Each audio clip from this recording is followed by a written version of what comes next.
మహాదేవ శ్రీమాత్రే నమః. Welcome to our channel times భక్తి. 2025లో ఈ యొక్క మార్చ్ 29 ఉగాది తర్వాత శనైశ్వరుని యొక్క మార్పు, ఏప్రిల్లో ఏ గ్రహాల మార్పు లేక ఈ మేలో గురువు, రాహు, కేతువు, ఎస్పెషల్ గా కుజుడు, చాలా రోజుల కుజుడు ఒక రాశి నుండి ఒక నక్షత్రాన్ని, తన నక్షత్రాన్ని మార్చుకోబోతున్నాడు. సింహరాశిలోకి ఎంటర్ కాబోతున్నాడు ఇట్టి కుజ భగవానుడు. మరి కుజ భగవానుడు మరియు కేతువు సింహరాశిలోకి రాబోతున్నాయి. సో మరి రాహు వచ్చేసి కుంభానికి వెళ్ళబోతున్నాడు. ఇన్ని రోజులు ద్వితీయాతు అంటే రెండో భావంలో ఉన్నటువంటి కేతువు మూలకంగా ఏదో బద్ధకస్తాలు, చిరాకుగా అనిపించడాలు, ఏదైనా విషయం తెలుసుకోవాలనుకున్నా కూడా అశ్రద్ధ కల్పించడము, అట్టి విషయాలపై ఎందరికో కూడా జ్ఞానాన్ని ఇచ్చినటువంటి కేతువు, కొందరికి అజ్ఞానాన్ని ఇచ్చినటువంటి కేతువు. మరి రాహు మూలకంగా గత సంవత్సరంన్నర నుండి కూడా ఎంతో లబ్ధి పొందినటువంటి వారు ఈ బెట్టింగ్ యాప్స్ కావచ్చును, ఇలాంటివన్నీ కూడా ఈ సంవత్సరంన్నర లోపే అన్ని జరిగిపోయాయి. ఓడలు బండ్లు, బండ్లు ఓడలు. మరి ఇప్పుడు ఈ మే నెలలో ఈ గ్రహాల మార్పు వలన మనకు ఏ రాశి వారికి ఏ విధమైనటువంటి పరిస్థితి ఉండబోతుంది? దయచేసి ప్రేక్షకులు కానీ, ఈ యొక్క సబ్స్క్రైబర్స్ కానీ ఒక్క మాట అర్థం చేసుకోండి. మీరు జన్మించినటువంటి సమయానికి ఏర్పడేటువంటి లగ్నము, దశ, అంతర్దశ, మహాదశ, భుక్తి అండ్ మీ చాటు అండ్ నవాంశ, ఇవన్నీ చూసుకుంటే మనకు 100కు 90% యాక్యురేట్గా ఉంటుంది. చాలు. సో సింహరాశి అనగానే నాది సింహరాశి అని భయపడాల్సిన పని లేదు. మకర రాశి అనగానే నాది మకర రాశి, అబ్బా సూపర్, నాకు ఏలినాటి శని వెళ్ళిపోయిందని సంతోషపడ్డా బాధ లేదు. మేషరాశి అనగానే అయ్యో నాకు ఏలినాటి శని అని చెప్పి బాధపడాల్సినటువంటి అవసరం లేదు.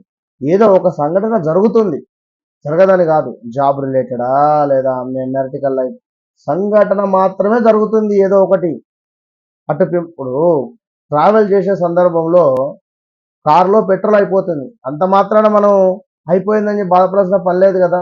1 కిలోమీటర్ దూరంలో పెట్రోల్ పంప్ ఉండొచ్చును, కాస్త ఇబ్బందే. మరి ఎర్రటి ఎండ ఉంది కావచ్చును, మరి నడిచి వెళ్ళి పెట్రోల్ తెచ్చుకొని కారులో పోసుకొని మళ్ళీ మనం వెళ్ళిపోవాలి, ఇంతే.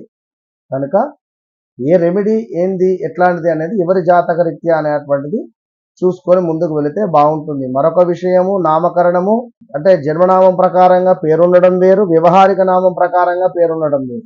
ఈ 2 రకాలుగా, ఇన్ని రకాలుగా చూసి మీకు అద్భుతమైనటువంటి జాతకం చెప్పాలి. కనుక సబ్జెక్ట్ ఉండేటువంటి వారిని నమ్మి ముందుకు వెళ్ళండి, మంచి ఫలితం ఉంటుంది. మరి ముందుగా మకర రాశి. మకర రాశి వారికి ఏలినాటి శని అయిపోయినప్పటికీ కూడా కొంతమేర గురువు యొక్క బలం తక్కువైంది. సో ఈ సంవత్సరము గురువు యొక్క బలము తక్కువగా ఉండడం వల్ల కొంతమేర అనుకున్న పనులు అనుకున్నటువంటి విధంగా ముందుకు వెళ్ళక బాధపడాల్సి వస్తుంది. కొంత శత్రువులు మన పట్ల ఎక్కువగా ప్రేమ చూపే పరిస్థితి ఉంటుంది. శత్రువుల యొక్క చూపు మనపై అధికంగా ఉండేటువంటి పరిస్థితి ఉంటుంది. శత్రువుల యొక్క కంటి చూపు అనేటువంటిది మనకు ఒక భయాన్ని ఏర్పాటు చేస్తుంది. సో మకర రాశి వారికి దైవ బలము, గురు బలము ఎంతగానో తక్కువ ఉంది. ఇది గమనించుకొని తీర్థయాత్రలు కానీ, ఇంట్లో గురు సేవ కానీ, గురు పూజ కానీ, గురువులను చక్కగా కూడా నమస్కరిస్తూ, పూజ్యులను గౌరవిస్తూ, హనుమాన్ చాలీసా ప్రతిరోజు చదువుతూ, గణపతి ఆరాధన చేస్తూ ఉండడం అనేటువంటిది ఎంతో విశేషం. వివాహం కాని వారికి కొంత కష్టకాలం, సంతానం కాని వారికి కొంతమేర కష్టకాలం.